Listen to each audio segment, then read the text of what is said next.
নিজেরটা সমর্থন করবেন, অন্যেরটার সময় কথা বলবেন। অন্যায়কে বিএনপি কোনোদিন প্রশ্রয় দেয় না। ঘটনা দুর্ঘটনা হোক, অন্যায় অন্যায়, কোনো অন্যায়কে ছোট, কোনো অন্যায়কে বড় করে দেখার যে প্রবণতা, কোনো অন্যায়কে কোনো একটি কর্নার থেকে কোনো একটি দলের উপর চাপিয়ে দেওয়ার চেষ্টা করা, এটিকে রাজনীতিকরণ ঠিক না।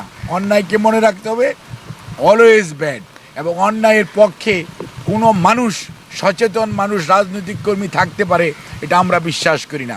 কাজেই আজকে যেভাবে কাউকে কাউকে আমাদের দলের ভারপ্রাপ্ত চেয়ারম্যান সম্পর্কে যে সমস্ত কথা কতিপয় লোক বলেছেন, আমরা বলতে চাই, আমরা শহীদ জিয়ার আদর্শের সৈনিক, খালেদা জিয়ার সৈনিক, তারেক রহমানের নেতৃত্বে আজকে বাংলাদেশের মানুষ গণতন্ত্রের জন্য উন্মুখ হয়ে আছে, ঐক্যবদ্ধ আছে।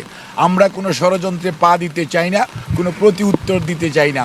আমরা শুধু বন্ধুদেরকে বলতে চাই, ধৈর্য ধরুন, স্পেডকে স্পেড বলুন, ক্লাবস বলার চেষ্টা করবেন না, অন্যায়কে সমর্থন করবেন না, নিজেরটা সমর্থন করবেন, অন্যেরটার সময় কথা বলবেন। অন্যায়কে বিএনপি কোনোদিন প্রশ্রয় দেয় না, সমর্থন দেয় না। বিএনপি অন্যায়কারীর বিচার চায়, দেশের প্রচলিত আইন অনুযায়ী। মব সন্ত্রাস বিএনপি চায় না। ধন্যবাদ।